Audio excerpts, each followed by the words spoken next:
Malachite lady, Heather, and I'm here with another garden tour. It's been about a month since you've seen the garden, so I thought I would take a chance to get out and show you around. We've had a lot of rain, so I haven't been able to get out in the garden a whole lot. So I spent the day on Friday evening to get it weeded and get some stuff harvested so I could replant. And so today I resowed peas and carrots. So you'll see where I have done that, and you'll see some gaps where I've harvested some potatoes and some other things. So one of the upcoming videos, so stay tuned, is a potato reveal, which I absolutely love watching. I don't know if any of the rest of you will be as interested in potato reveals as I am. The husband calls it my potato porn.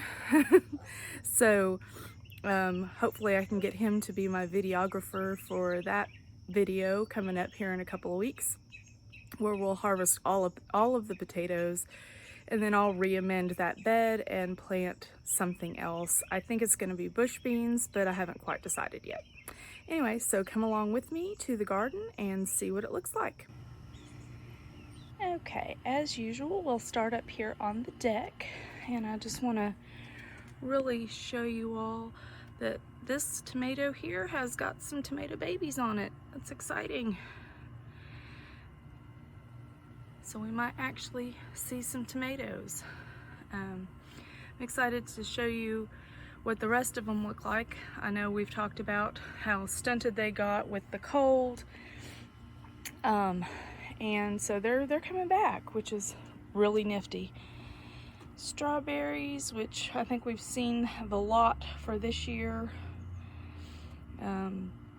They're relatively new plants, so I wasn't really expecting a whole lot this year, but maybe going forward I'll fertilize them real good and see, because it looks like they're starting to put some runners off.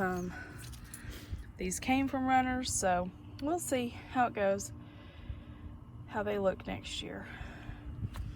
It's my anise hyssop. It's got a little bloom on it, if you can see right there. It's getting pretty tall.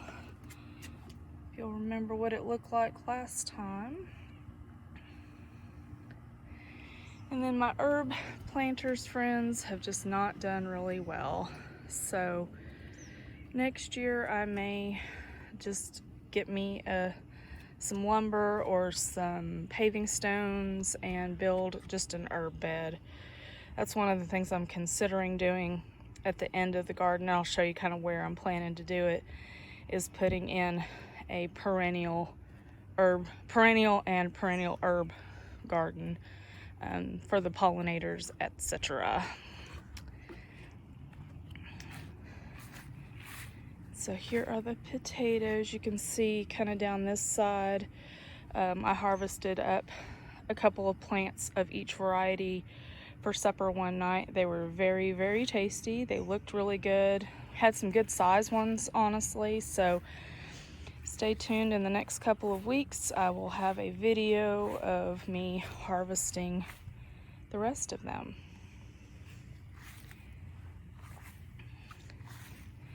And I can't remember if my ladybug was here the last time. It's a solar lantern. I think it was, but just in case, there she is.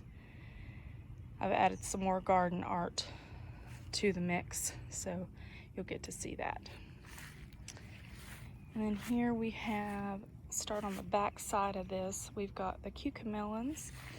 Let me see if I can zoom in here and show you one. There he is, right there. They're little tiny so far, but they won't get huge. But they're coming along and climbing the trellis. And then right here in this empty spot, if you'll remember from the last time, that's where the sugar peas were growing, but they finished, and so we pulled them when I was weeding on Friday, and I have resown, and I did just the purple potted ones this time. And I harvested some of the beets in the front here, so that they wouldn't be, and some of the onions in front of the cucumilla, so they wouldn't be competing for water and nutrients and all of that. And then my little carnival pepper has a pepper on it. Little cute pepper. And then we'll go around the front so you can see the eggplant. But the onions are wild and woolly still. We had some in salad. These red onions are really, really good. You can see this one's really getting good and bulbed up there. So these were actually from sets, which normally don't bulb up a whole lot. So I don't know if I'd like put the magic dirt in this bed and got bulbs, but, and look at how pretty these magnolias are. Bright pop of orange. And I think I had these little whirligigs the last few times, but just thought they would be kind of fun and whimsical. And we've got the boards that you see. I learned a trick. I don't have a big long board, so I just used some short ones that I had from Jess over at Roots and Refuge, and she learned it from someone else of how to get your carrots to germinate. And so what the boards are is to prevent them from washing away when we have rain. So we shall see. It did it really. I got quite a few carrots out of this bed doing it this way before, so we will just do it again and see how we do. All right, let's dig down in here and show you the eggplant. Let's see here if I can.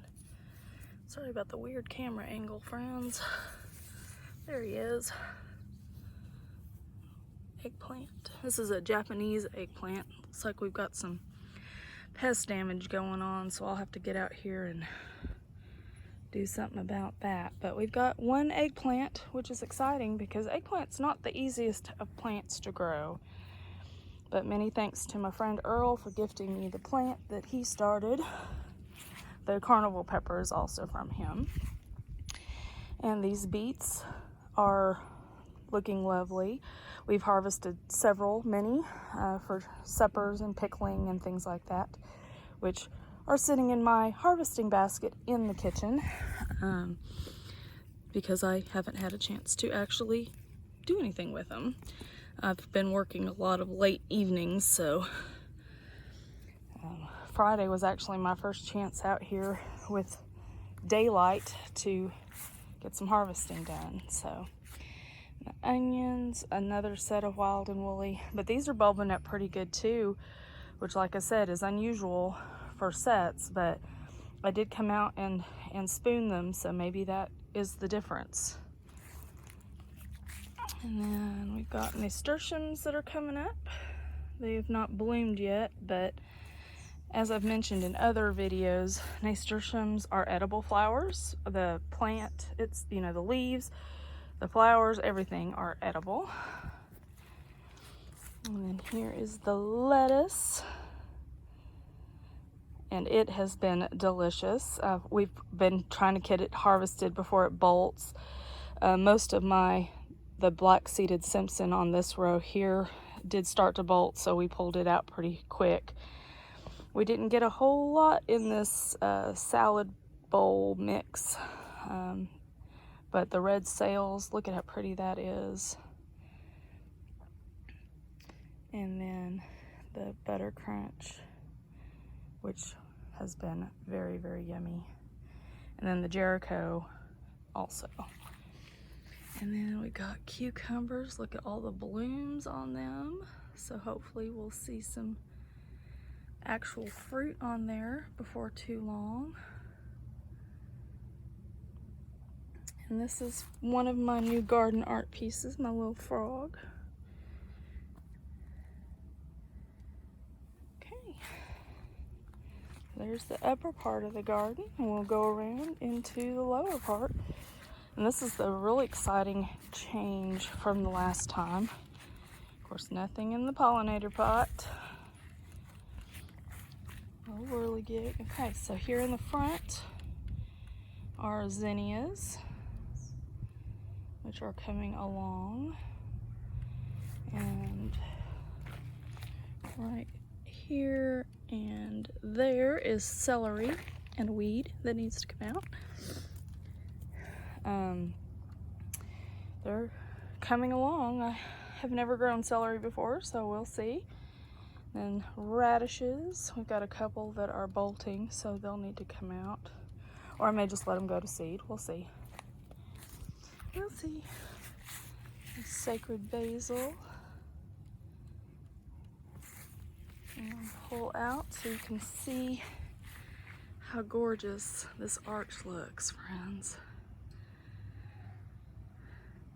Up the right side are the Kentucky Wonder, and the left are those Scarlet Emperor pole beans. We'll get a little bit closer look of them, but I just wanted to let you see how pretty the arch looks with them growing up it. My little lanterns. But aren't these gorgeous? Even if they don't produce any beans, I'm just loving the blooms on these.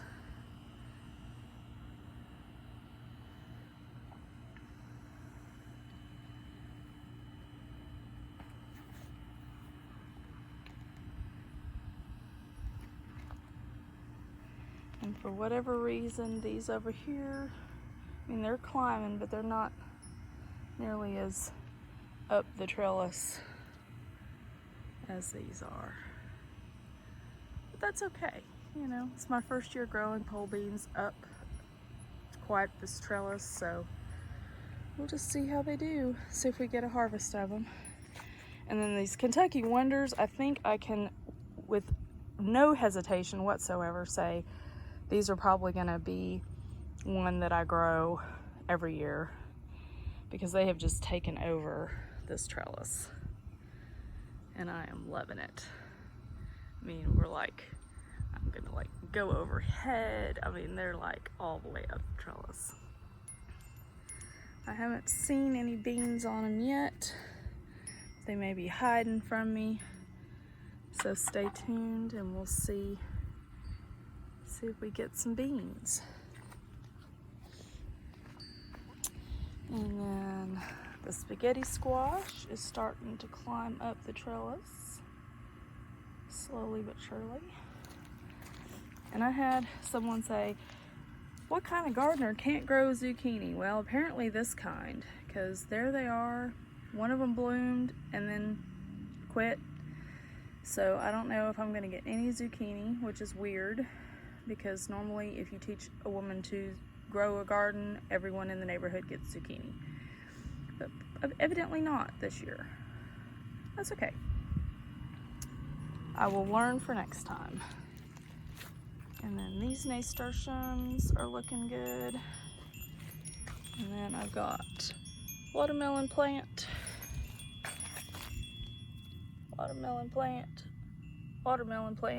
obviously not big enough to actually have watermelons on them, but it's still early in the year. I'm not giving up on them yet. And then sweet potatoes are looking good. They're starting to vine out good. No little whirligig. So they don't get harvested for quite some time yet, so they've got some time. And then those little teeny tiny tomatoes, friends, here they are. They are growing. Isn't that one over there? It's got some blooms on it. This one has some blooms on it. When I was out here weeding Friday, I pulled suckers off and clipped them to their string trellis. So, and then the okra plants. These are looking good. Haven't seen any okras on them yet, but they're still little, so. It looks like something chomped on that one.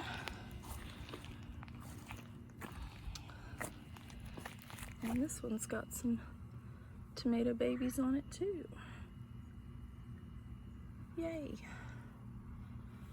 I'll have to look at my notes. It's been a minute since I consulted them to see what I had planted where, so. And the peppers, we got some banana peppers off these front ones the other night. I don't know if we're gonna get any more, but I have put the husband in charge of peppers for next year because he's the one that eats them. So I'm gonna teach him how to grow. And then these are the baby pumpkins. So they're coming up good. And our butternut squash, looks like we're starting to get some bloomage on them. So maybe we'll see some winter squash. And we've been harvesting these onions. They bulbed up really good. Some of them didn't. But that is the sun sugar. And as you can see, it's got some tomatoes on it that are just about harvestable, which is very exciting. And the turkey purples have finally started to catch up with the program. And these tomatoes, that one over there is looking the healthiest of them, but they're all, except that one right there, starting to catch up with the program also. I had Swiss chard planted in the center, and I'm not really seeing much of anything there. That's okay, you know. We have actually gotten some food out of the garden, and I'm certainly enjoying looking at it. So that is, you know, part of the reason I do this is it's just that one tomato. But yeah, this little guy, I don't know. We'll see. Most of them have at least some blooms on them, so that's good. Last year, I think I've mentioned before, I had utter and complete tomato fail. Just complete tomato fail. Looks like we've got a radish ready to, a couple of them ready to come out, so I will grab those while we're here. Radishes. But there's the garden. Let me show you some of the coneflowers are doing good, and I've got some marigolds coming up in this pollinator. And I just scared off one of the pollinators who was coming to have a little snack. So there we are, friends. And I forgot to show you the other garden art. My little butterfly. But there is our garden tour for the 4th of July. Happy Independence Day to my American friends. 2021. And hopefully I can get these out more regularly going forward. Like I said, I've been working late evenings and it's been raining, or I've been out of town, or whatever, you know, all the things. So I'm just happy that it doesn't look like a jungle as far as being overgrown with weeds and just looking really tacky. But thanks for joining me today, and I hope everyone has a blessed day and that you find something to make you happy and healthy, and just be happy, be healthy, be you. Until next time.